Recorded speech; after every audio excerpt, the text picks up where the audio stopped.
Patuloy sa pagsulong si U.S. Secretary of State Antony Blinken na maihinto ang labanan sa Gaza. Nasa diplomatic tour sa Middle East ang American official at anya magiging welcome sa regional leaders ang isang humanitarian pause. Gayunman, batay sa Israel, kailangan magkaroon ng progress sa pagpapakawala ng mga bihag sa Hamas bago sumang-ayon sa anumang pause o pagtigil sa ginagawa nitong offensive operations. Batay naman sa Israeli military, naabot na ng tropa nito ang coastline ng Timugang Gaza City.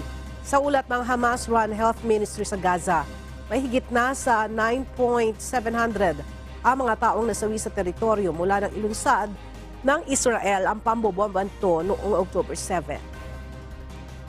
Kasunod ng pag-atake ng Hamas militant sa Israel kung saan nasa 1,400